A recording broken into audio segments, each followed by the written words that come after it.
하겠습니다. 사랑합니다. 축복합니다. 반갑습니다.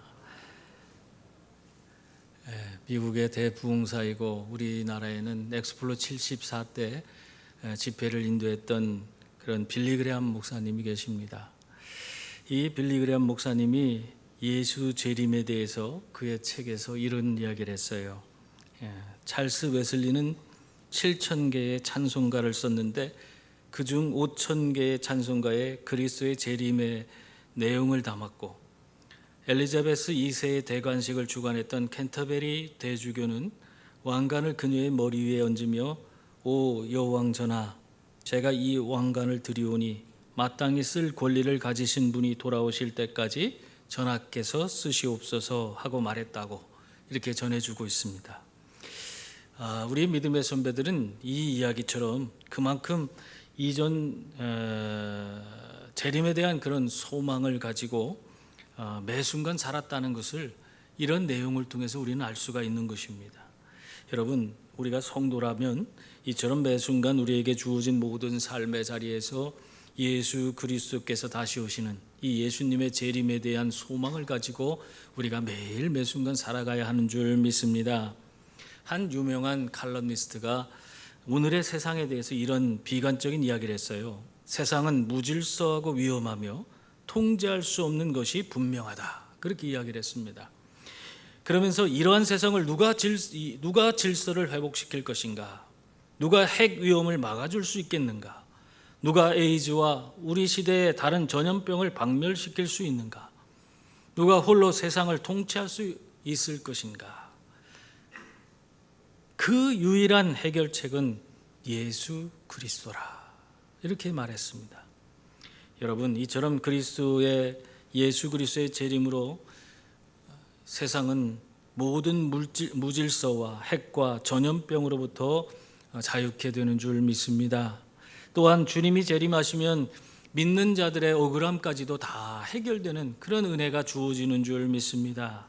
그렇기 때문에 우리가 세상의 모든 문제, 모든 여러 가지 억울함, 모든 무질서를 다 새롭게 하실 그런 예수 그리스도를 소망하며 살아갈 필요가 있는 것입니다. 그런데 이 예수 그리스도의 재림이 정말 사람들이 생각하는 것과 같지 않게 이루어지는 것을 볼 수 있습니다. 많은 사람들이 1세기 때 성도들은 자기들 당시에 예수님이 재림한다고 믿었어요. 근데 재림했습니까? 예수님의 재림이 있지 않았습니다. 그리고 나서 2000년이 지난 오늘 우리 성도들 어떻습니까? 지금 2000년이 지났음에도 불구하고 예수님의 재림이 이루어졌습니까? 2000년이 지났어도 예수님의 재림은 이루어지지 않았습니다. 이렇게 예수님의 재림이 사람들의 생각처럼 이루어지지 않으니까 어떤 생각을 갖냐? 많은 대다수의 사람들이요, 예수님의 재림은 없는 것이다, 이렇게 생각하는 사람들이 있어요. 그리고 또한 자기의 때에 있다고 해도 자기의 때에는 이루어지지 않을 것이다 하는 그런 생각을 갖고 살아갑니다. 이것이 오늘 2000년이 지난 우리들의 생각이라고 할 수 있는데, 이것이 1세기의 사람들도 마찬가지예요. 그들도 예수님 기다리다 예수님 오지 않으니까 그 1세기에 흩어져 있는 그런 교회의 성도들도 이러한 예수님의 재림에 대한 그런 소망을 서서히 그것을 다 잊어버리기 시작했던 것입니다. 여러분, 예수 그리스도의 재림은 사람의 때에 이루어지는 것이 아닙니다. 우리가 그걸 생각해야 돼요. 예수님의 재림은 언제 이루어지는 거예요? 예수님의 재림은 우리가 생각하는 때, 우리가 원하는 때에 이루어지는 것이 아니라 하나님께서 원하시는 하나님의 때에 이루어지는 것입니다. 우리가 그 사실을 잊어서는 안 돼요. 오늘 말씀 8절 9절 말씀은 이렇게 말하고 있어요. 8절 9절 보세요. 거기 보면 사랑하는 자들아, 주께는 하루가 1000년 같고 1000년이 하루 같다는 이 한 가지를 잊지 말라. 주의 약속은 어떤 이들이 더디다고 생각하는 것 같이 더딘 것이 아니라 오직 주께서는 너희를 대하여 오래 참으사 아무도 멸망하지 아니하고 다 회개하기에 이르기를 원하시느니라.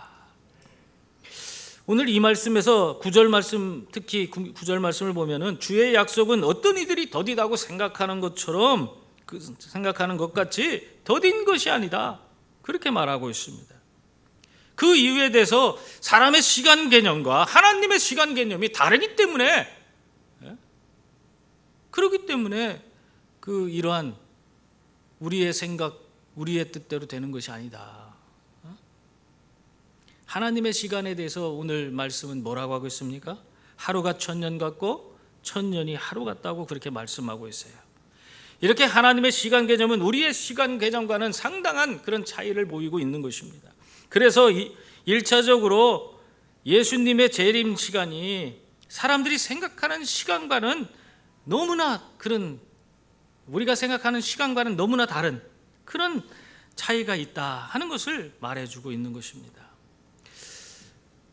그러나 여기에 더해서 더 중요한 예수 그리스도의 재림이 지연되는 이유를 한 가지 더 설명하고 있습니다. 여러분, 예수님의 재림이 왜 연기되고 있냐, 지연되고 있느냐, 그것은 하나님의 사랑 때문이라는 것입니다. 9절 중간 보세요. 오직 주께서는 찾으셨어요? 거기 한번 같이 읽어보겠습니다. 오직 주께서는 너희를 대하여 오래 참으사 아무도 멸망하지 아니하고 다 회개하기에 이르기를 원하시느니라. 아멘. 무엇 때문에 예수님의 재림이 지연된다고 그렇게 말하고 있는 것입니까? 아무도 멸망하지 않고 회개해서 다 구원받게 하기 위해서 하나님께서 오래 참으시고 계시다는 거예요. 한 사람이라도 더 구원받게 하기 위해서, 한 사람이라도. 이러한 하나님의 사랑 때문에 예수님의 재림이 지연되고 있다는 것입니다. 여러분, 바로 여러분 자신을 하나님은 기다리고 있어요. 여러분이 하나님의 사람으로 더 온전해지고 하나님 앞에 정말 흠 잡히지 않을 만한, 흠 없고 점 없는 예수님처럼 장성한 분량의 우리가 성숙한 그리스도인의 모습으로 변화되기를 예수님은 기다리고 있는 것, 우리 하나님은 기다리고 있는 것입니다. 그러므로 우리는 어떻게 살아야 돼요? 매일매일 하나님 주신 그 구원의 은혜를 내가 이 매일의 삶 속에서 이루어가면서 하나님 앞에 부끄러움이 없는 삶을 살아가는 그런 자들이 되어야 하는 것입니다. 허울뿐인 그런 신앙인의 모습이 아니라 진실된 신앙인의 모습으로 선한 영향력을 세상에 끼치며 사는 그런 분들이 되어야 하는 것입니다. 하나님은 그걸 원하시는 거예요. 여러분을 통해서 세상이 바뀌길 원하세요. 여러분을 통해서 이 땅이 새로워지길 원해요. 모든 불의가 이 세상에서 사라지는 것을 원하고 있어요. 여러분을 통해서 그 일이 이루어지길 원하는 겁니다. 우리가 불의를 눈 감고 있는다고 해서 그 불의가 사라집니까? 눈 감고 있어서는 사라지지 않아요. 하나님은 우리를 통해서 세상의 불의함을 새롭게 하길 원하시는 거예요.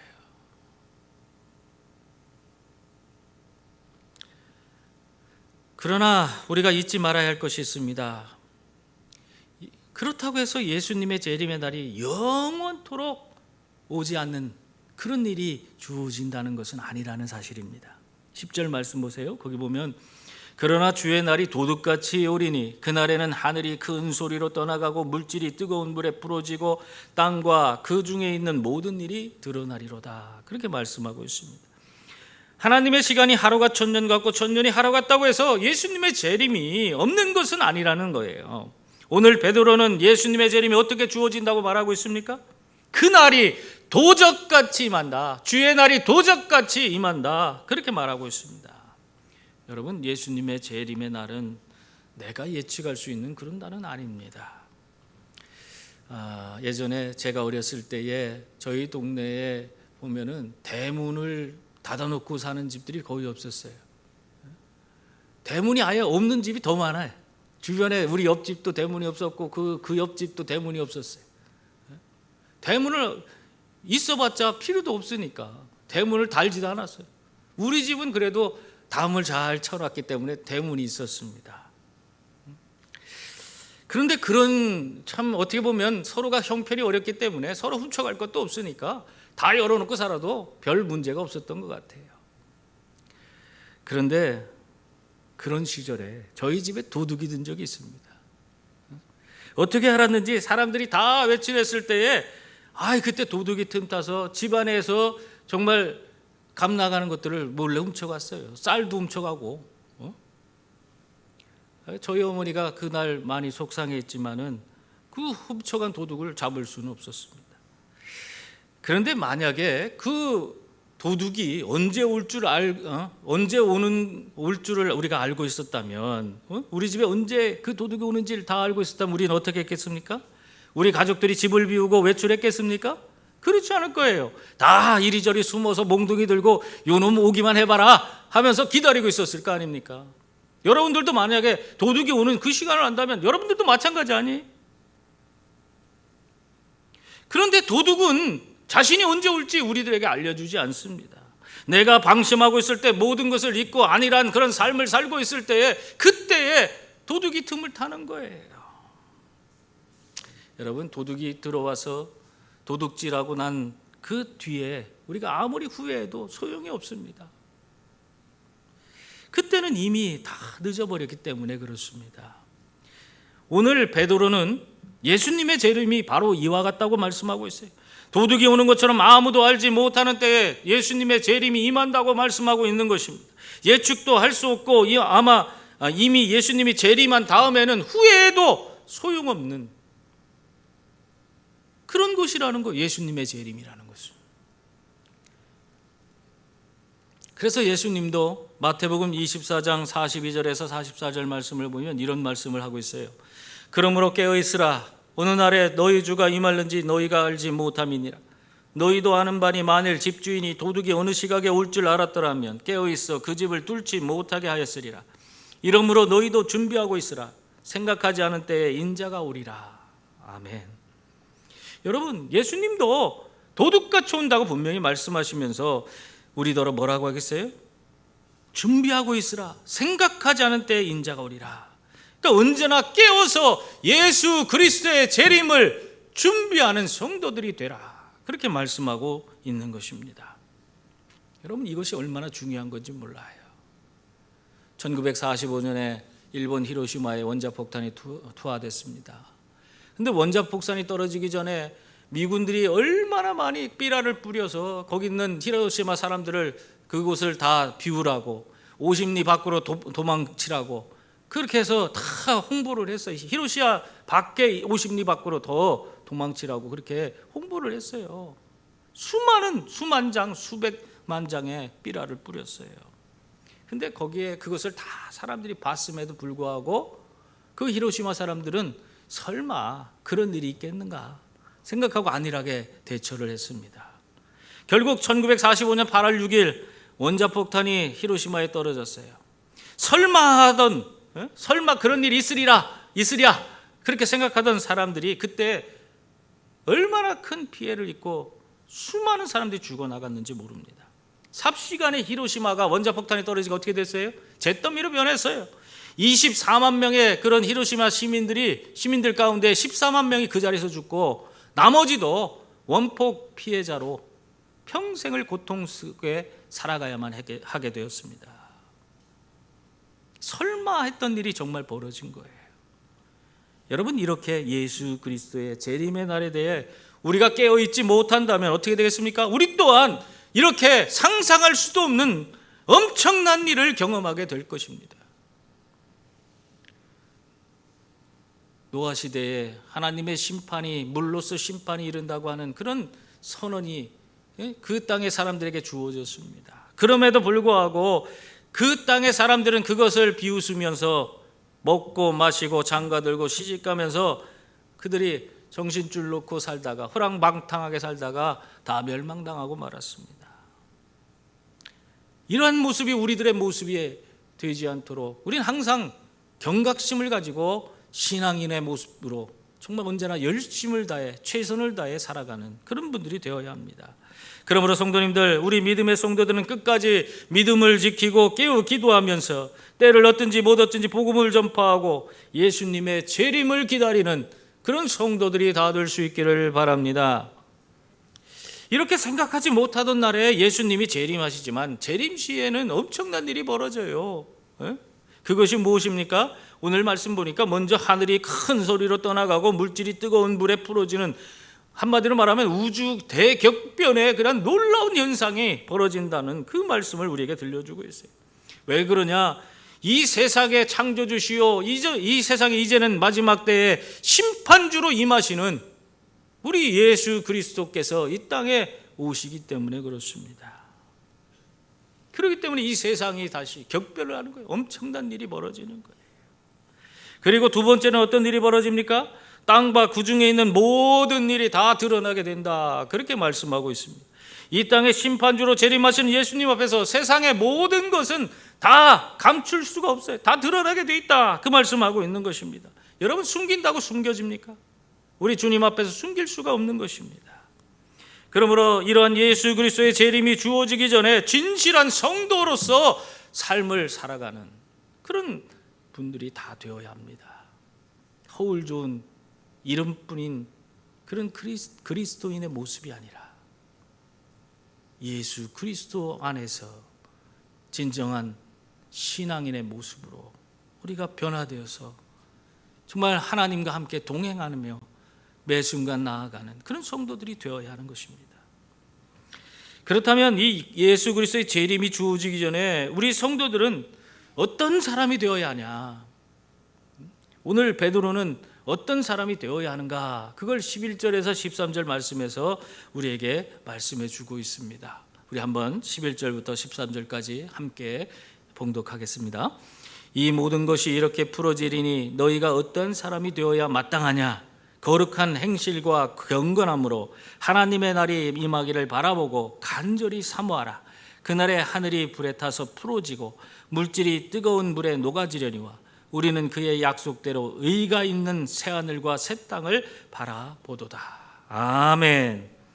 우리가 말세를 살아가는 성도로서 예수 그리스도의 재림을 우리가 준비하기 위해서는 먼저 뭐가 있어야 된다는 겁니까? 거룩한 행실과 경건함이 있어야 된다, 그 말을 하고 있어요. 여러분의 삶이 거룩합니까? 이 거룩한 행실이라는 것은 다른 것이 아니죠. 구별된 삶을 말하고 있습니다. 하나님을 믿는 성도들의 삶이 말하자면 세상에 있는 사람들과 달라야 된다, 지금 그 말을 하고 있는 거예요. 거룩한 삶, 거룩한 행실이 있어야 된다. 세상 사람들과 달라야 된다. 다르지 않으면 문제가 있다. 세상 사람과 똑같이 세속적인 기준을 가지고 사는 그런 삶이 되어서는 안 된다, 그 말을 하고 있는 거예요. 그렇다면 우리 이 거룩한 행실과 경건함을 지닌 성도들은 어떻게 살아야 된다는 겁니까? 세상 가운데서 우리가 살아가지만은 이 세상의 기준을 따라서 사는 것이 아니라 하늘의 기준을 가지고 하나님의 뜻을 쫓아서 살아가는 그런 자들이 되어야 한다, 그 말씀을 하고 있는 것입니다. 사실 이러한 삶은 쉽지 않아요. 그렇기 때문에 우리는 세속을 따라 삽니다. 세상적인 것이 옳은 줄 알고 그것이 다른 사람 다 하기 때문에 그것도 우리도 모두 그런 삶을 살아도 괜찮은 것처럼 그렇게 자기 합리화를 하면서 우리가 살아갈 때가 너무나 많습니다. 그래서 하나님이 원하지 않는 일도 돈벌이가 되면 무조건 하는 우리가 그런 모습을 보이고 있지 않아요? 예전에 무디 목사님이 심무하는 그 교회에 교인 가운데서 양조장을 크게 짓고 개업 예배를 드리는 그런 분이 계셨습니다. 그래서 그 개업 예배를 아주 성대하게 하기 위해서 초청 목사님들, 축사하실 분들 모셔왔어요. 그래서 그 아주 이 양조장 개업 예식을 아주 멋들어지게 기도, 설교, 또 축사, 권면, 또 뭐가 있어요? 축복기도 막 이렇게 순서를 맡아놓고 무디 목사님에게는 축복기도를 맡기고 나머지는 또 유명한 분들 모셔다가 이 양조장 사업을 위해서 이 개업 예배를 드렸습니다. 이렇게 열심히 참 은혜롭게 잘 드리고 나서 마지막 축복기도 시간이 됐어요. 그래서 무디 목사님이 강단에 앞으로 나가서 축복기를 두 손을 들고 축복기도를 합니다. 그때 뭐라고 했냐면 이렇게 했어요. 오 하나님, 이 양조장이 오늘 예배드리고 내일 문을 열게 됩니다. 이 양조장 문이 열리지 않게 하여 주시옵소서. 이 문이 열리면 엄청난 술이 생산될 것입니다. 수많은 청소년들이 이 술을 마시고 타락할 것입니다. 수많은 사람들이 술을 먹고 취하여 제정신이 아닐 것입니다. 오 하나님이시여, 제발 오늘 밤 이 양조장 주인의 마음을 감동시켜 주셔서 이 양조장 문이 내일 열리지 않게 하여 주시옵소서. 이렇게 축복 기도를 했어요. 그러니까 거기에 모여서 이제 이 예식이 끝난 다음에 같이 축하 파티를 즐기려던 사람들이 무디 목사님이 생뚱맞게 전혀 생각지 않은 축복 기도를 하니까 거기서 여기 분위기가 이상하다 하고 슬금슬금 다 빠져나가 버렸어요. 다 돌아가 버리고 이제 아무도 없었어요. 그러나 그 양조장 주인은 이 무디 목사님의 축복 기도 때문에 밤새도록 잠을 잘 수가 없는 거예요. 한숨도 잘 수가 없었다고 그래요. 그러다가 결국 새벽에 하나님의 뜻을 묻자 하고 새벽 기도를 갔습니다. 새벽에 하나님 앞에 기도할 때에 하나님께서 그의 마음을 감동시켜 주시고 하나님의 뜻이 무엇인지를 그에게 깨닫게 하셨어요. 그 이후 이 양조장 주인은 엄청난 손해가 있었지만 결국 양조장 문을 닫기로 했습니다. 여러분, 이게 세상과 다른 구별된 삶을 살아가는 성도의 모습입니다. 거룩한 행실과 경건함으로 사는 것이 무엇인지 이 예화를 통해서 우리는 알 수가 있습니다. 여러분, 이 양조장이요, 그 이후에 어떻게 된 줄 아세요? 양조장을 열었다면 수많은 사람들에게 악영향을 끼치고 타락의 길로 걷게 만들 그런 곳이었지만 이곳이 결국에는 무디 신학교가 되어서 그것이 수많은 사람들에게 생명을 전하는 요람이 되고 말았습니다. 이 엄청난 변화가 있었어요. 정말 이렇게 우리가 하나님 앞에 구별된 삶을 살면, 거룩한 행실과 경건함으로 살아가게 되면 이런 선한 영향력이 세상을 향해 흘러가게 되는 줄 믿습니다. 여러분, 이렇게 세상을 따르지 않고 하나님의 뜻을 따라 산다는 것은 손해가 있고 또 많은 어려움이 있을 수 있어요. 비록 그러할지라도 세상 속에서 구별된 삶을 사는 것이 바로 예수 그리스도의 재림을 준비하는 그런 자들의 삶인 것입니다.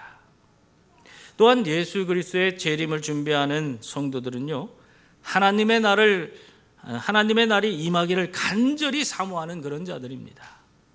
12절 전반절 말씀을 보면은 하나님의 날이 임하기를 바라고 간절히 사모하라, 그렇게 말씀하고 있어요. 한마디로 예수 그리스도의 재림을 간절히 기다리는 정말 사모함이 있는 그런 성도들이 되어야 한다, 그 말을 하고 있는 거예요. 근데 참 오늘날 많은 성도들이 이런 얘기를 해요. 뭐 일반 사람들은 많이 하는 얘기입니다만은 요즘 세상 먹고 살기 좋아지니까 뭐라고 하는지 아세요? 개똥밭에 굴러도 뭐가 좋아? 이생이 좋다. 에? 이생이 좋아. 죽는 것보다 이생에서 먹고 살고 즐기는 것이 더 낫다. 우리의 풍요가 우리가 더 나은 하나님 나라를 소망 중에 바라보는 그런 삶을 우리가 잃어버리게 했어요. 이제는 하나님 나라 소망을 중에 바라보지 않고 그걸 정말 가장 좋고 그것이 내 삶에 정말 그 소망이 되는 그런 것이 아니에요. 이 땅이 좋아. 돈만 있으면 이 땅에서 먹고 사는 게 더 좋다. 이게 이 세상 사람들이 하는 소리만이 아니에요. 오늘 살아가는 성도들이 이런 소리를 하고 있어요. 저는 서울에서 목회할 때에 이런 소리를 하는 권사님들을 많이 만났어요. 풍족한 삶 속에서 그런 얘기를 해요. 우스갯소리를 하는 거겠죠. 근데 그런 얘기를 들을 때마다 뭐라고 해줘야 될지 할 말도 없어. 그리고 왠지 속으로는 너무나 속상했습니다. 성도의 소망이 하나님 나라가 되어야 하는데 이 물질적인 풍요 속에서 우리들은 그 소망을 다 잃어버리고 있는 거예요. 신앙생활 하면 뭐합니까? 하나님 나라 바라보지 않는데. 물질적인 풍요가 우리의 삶에 이렇게 악영향을 미치고 내 삶을 망가뜨리는 독소가 되고 있는 것입니다. 여러분, 오늘 우리가 정말 하나님 나라를 소망 중에 온전히 바라보는 자들이 될 수 있기를 바랍니다. 그러려면은 우리가 이런 세속적인 그런 물질적인 욕심으로부터 벗어나야 합니다. 그래야지만이 우리가 세상적인 물질적인 욕심을 벗어나서 세상 것을 움켜쥐지 않고 다 내려놓게 될 때에, 그때에 우리는 눈을 들어서 하나님 나라를 볼 수 있는 그런 성도가 되는 것입니다. 하나님 나라가 그래야지만 보여요. 이렇게 하나님 나라가 보이는 자들이 바로 예수 그리스도의 재림의 날을 소망 중에 바라보는, 간절히 사모하는 그런 자들인 줄 믿습니다. 뿐만 아니라 하나님 나라를 간절히 사모한다는 것은요, 자신이 언제나 하나님 앞에 서 있다는 사실을 기억하고 사는 것을 의미합니다. 그래서 날마다 내가 하나님 앞에 서서 내 모든 삶을 하나님께 맡기고 하나님의 뜻을 쫓아서 하나님과 동행하며 매일 매 순간 그분과 함께 삶을 살아가는 그런 삶을 이야기하고 있는 것입니다.